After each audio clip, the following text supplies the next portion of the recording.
तो भाई once again स्वागत है आपका एक और फ्रेश वीडियो में। और भाई वीडियो की शुरुआत में मैं थोड़ा सा जो आरसीबी फैंस हैं उनको यहाँ पे निराश करना चाहूंगा, क्योंकि भाई कल के दिन आरसीबी एक बहुत ही अजीबोगरीब वजह के लिए चारों तरफ सोशल मीडिया पे ट्रॉल हो रही थी। देखो तुम जानते ही हो कि हर टीम को आईपीएल 2025 से पहले कुछ स्पॉन्सर्स मिलते हैं, जिन स्पॉन्सर्स के नाम वो अपनी जर्सी पे लगाए घूमते हैं। कुछ स्पॉन्सर टी शर्ट पे दिखते हैं, कुछ स्पॉन्सर लोवर पे दिखते हैं। तो भाई इस आईपीएल 2025 के दौरान आरसीबी ना ही उनकी बैटिंग के लिए ट्रॉल हो रही है, ना ही उनकी बॉलिंग के ट्रॉल हो रही है, क्योंकि भाई जो पहला मैच केकेआर के खिलाफ हुआ था वहां बैटिंग और बॉलिंग दोनों ही ऐसी करी थी कि ट्रॉल होना बनता भी नहीं है।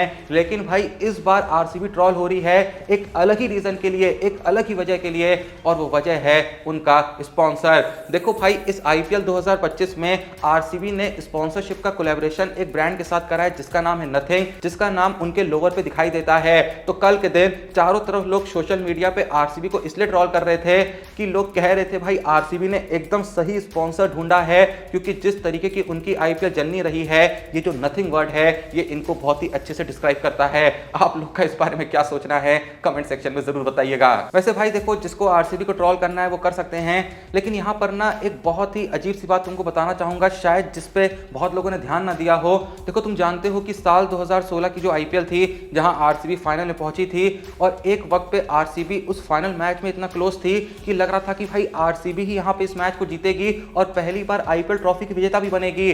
पर अंत में कुछ ऐसा हुआ कि आरसीबी के बैट्समैनों ने हक दिया, एबी डिविलियर्स हक के चले गए, शेन वॉटसन हक के चले गए, केएल राहुल आए हक के चले गए, स्टुअर्ट बिनी आए हक के चले गए। गेल और कोहली को छोड़ के उसके बाद जो भी आया, चाहे डिविलियर्स हो, केएल राहुल हो, वॉटसन हो, बिनी हो, भाई सारे के सारे बैट्समैन ऐसा हक के गए कि आरसीबी उस आईपीएल ट्रॉफी का विजेता नहीं बन पाया। लेकिन मैं यहाँ पे साल 2016 की आईपीएल का जिक्र इसलिए कर रहा हूँ क्योंकि भाई उस बार जो आरसीबी की टीम थी ना, बैट्समैन तो कमाल के थे, गेल थे, कोहली थे, डिविलियर्स थे, केएल राहुल थे, वॉटसन थे, स्टुअर्ट बिनी थे।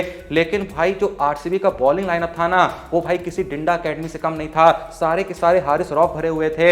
एक बॉलर स्टुअर्ट बिनी थे, एक बॉलर क्रिस जॉर्डन थे, एक बॉलर इकबाल अब्दुल्ला थे, एक बॉलर श्रीनाथ अरविंद थे। जो एक ठीक ठाक नाम उनके बॉलिंग लाइनअप में दिख भी रहा था वो युजवेंद्र चहल का था। लेकिन यहां पर ये याद रखना होगा कि युजवेंद्र चहल भी उस समय एक ठीक ठाक बॉलर थे, उन्होंने भाई खुद को इंडियन टीम में स्थापित तक नहीं किया था। ऐसे में इतने वाहियात बॉलिंग लाइनअप के साथ आरसीबी उस सीजन के फाइनल में पहुंच गई थी। भाई इस चीज के लिए थोड़ी तारीफ तो आरसीबी डिजर्व करती है। बाकी यहां पर एकदम सच बताना कि किस किस को लग रहा है कि आईपीएल 2025 में आरसीबी जो है वो आईपीएल जीत सकती है, जिसको भी यकीन है कमेंट सेक्शन में जरूर बताना। अब देखो भाई, जहां मैंने अभी अभी तुमको ये तो बता दिया कि क्यों आखिर लोग आरसीबी को ट्रॉल कर रहे हैं आईपीएल 2025 में, क्योंकि उन्होंने एक ऐसे ब्रांड के साथ स्पॉन्सरशिप करी है। उस ब्रांड का यहाँ पे कुछ भाई दोष नहीं है, लेकिन नाम ऐसा है ब्रांड का जो भाई आरसीबी की अचीवमेंट से कुछ ज्यादा ही मिल रहा है, इसलिए लोग आरसीबी को ट्रॉल कर रहे हैं। पर भाई कल के दिन लोग सिर्फ आरसीबी को ट्रॉल नहीं कर रहे थे, बल्कि सीएसके को भी ट्रॉल कर रहे थे। ट्रॉल किस लिए कर रहे थे, वीडियो को देखते रहिए, अभी बताता हूं। और जब आप वजह जानेंगे, और साथ में वजह के साथ साथ जब आप ये जानेंगे कि ये ट्रॉलिंग इतनी ज्यादा बढ़ गई कि खुद महेंद्र सिंह धोनी को सामने आना पड़ा इन ट्रॉलर्स को शांत करने के लिए, आखिर क्या है पूरा मामला अभी बताता हूं। पर वो देखने से पहले भाई मैं फिर से यहां पर याद दिला दूं उस कमाल के ऐप के बारे में जिसका नाम है 10 क्रिक, जिसके ब्रांड एम्बेसडर कोई और नहीं बल्कि है द लेजेंडरी हरभजन सिंह। भाई देखो, मैं अभी के अभी कह रहा हूं, तुम डिस्क्रिप्शन में जाके दिए हुए लिंक से क्रिक टाइम विद जोशी का जो हमारा टेलीग्राम चैनल है उसको ज्वाइन कर लो, क्योंकि भाई 10 क्रिक के साथ इस पूरी आईपीएल के हर मैच में हम भाई कमाल कमाल की प्रेडिक्शंस वहां पे करते हैं, आपकी मदद करते हैं प्रेडिक्शन करने में और अंधा पैसा बनाने में। एक बार जाके टेलीग्राम चैनल को ज्वाइन करिए, कसम से 10 क्रिक के साथ मेरे साथ साथ तुम्हारी भी ये जो आईपीएल है ना यादगार बन जाएगी। हाँ, तो जैसा मैं आपको बता रहा था कि कल के दिन आरसीबी के साथ साथ कुछ आईपीएल फैंस ने सीएसके को भी ट्रॉल करने का कोई मौका नहीं छोड़ा।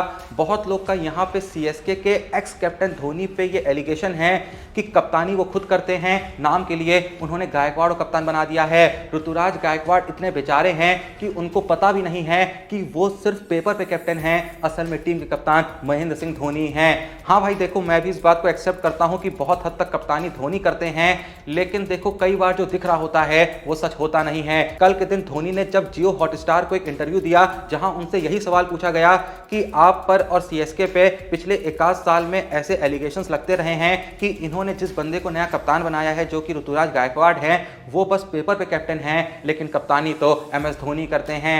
अब देखो यहां पर धोनी ने क्या कहा वो मैं आपको बताता हूं। धोनी ने कहा कि ऋतुराज हमारे साथ काफी समय से हैं, उसका जो टेम्परामेंट है बहुत अच्छा है, वो काफी शांत और कंपोज रहता है, यही वजह थी कि हमने उसे लीडरशिप के लिए कंसीडर किया, ऐसा धोनी ने जियो स्टार को बताया। इससे आगे बढ़े तो 43 साल के धोनी ने यह भी कहा कि वो डिसीजन मेकिंग में ज्यादा इंटरफेयर नहीं करना चाहते और IPL 2024 के पहले ही गायकवाड़ से उन्होंने कह दिया था कि वो जितना हो सके पीछे रहेंगे ताकि गायकवाड़ को बड़े फैसले लेने की आजादी मिले। टूर्नामेंट शुरू होने से पहले मैंने उसे कहा था कि अगर मैं तुझे कोई सलाह देता हूं, इसका मतलब ये नहीं है कि तुझे उसको फॉलो करना ही है, मैं जितना हो सके दूर रहने की कोशिश करूंगा। MS धोनी ने और भी बड़ी बड़ी स्पेकुलेशंस जो थी उनको खत्म करते हुए कहा कि पिछले सीजन भी कई लोग ये कह रहे थे कि गायकवाड़ तो सिर्फ नाम के कैप्टन हैं, क्योंकि अक्सर धोनी को स्टंप के पीछे से फील्ड करते हुए देखा जाता है। लेकिन धोनी ने यह भी क्लियर किया कि असल में 99% जो डिसीजन है वो गायकवाड़ ही ले रहे थे, चाहे वो बॉलिंग चेंजेस हों या फिर फील्डिंग प्लेसमेंट हो।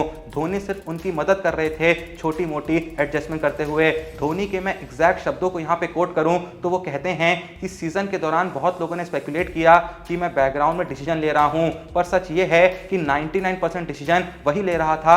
सबसे important cause bowling changes, fielding placement सब उसके ही थे, मैं सिर्फ उसकी मदद कर रहा था और मुझे लगता है कि उसने सभी प्लेयर्स को हैंडल करने में एक जबरदस्त काम किया था। तो यहां पर धोनी बस ये कहना चाह रहे हैं कि फील्डिंग हो गई या फिर चाहे बॉलिंग चेंजेस हो गई, सारे काम गायकवाड़ ही कर रहे थे, बस मैं उसी फील्डिंग पोजीशन पे थोड़ा प्लेयरों को इधर उधर हिलने के लिए कहता हूं, थोड़ा एडजस्टमेंट बेहतर करता हूं, लोगों को लगता है कि मैं कप्तानी कर रहा हूं। और भाई देखो, अगर धोनी कप्तानी कर भी रहे हैं कोई दिक्कत की बात नहीं है। गायकवाड़ को कप्तान इसलिए बनाया है क्योंकि भाई आज नहीं तो कल धोनी जो है IPL चले जाएंगे, तो ऐसे में एक नया कप्तान यहां पर तैयार होना जरूरी है। तो धोनी अगर गायकवाड़ के कप्तान रहते हुए थोड़े बहुत डिसीजन ले भी रहे हैं तो इससे भाई किसी का नुकसान नहीं हो रहा है, इससे सिर्फ फायदा ही हो रहा है CSK का भी और ऋतुराज गायकवाड़ का भी, क्योंकि सीख कौन रहा है? गायकवाड़ ही तो सीख रहा है। आज सीखेंगे तभी तो कल जाके इंप्लीमेंट करेंगे। वैसे इस पूरे मामले के बारे में तुम क्या सोचते हो? तुम्हारा मानना क्या है आखिर? हर कोई इस सवाल का जवाब कमेंट सेक्शन में जरूर देना। आओ अब जाते जाते तुमसे एक बहुत ही कमाल का सवाल पूछता हूं, जिसको भाई इस सवाल का जवाब पता होगा इसका मतलब ये साफ है कि वो IPL का एक बहुत ही कट्टर फैन है।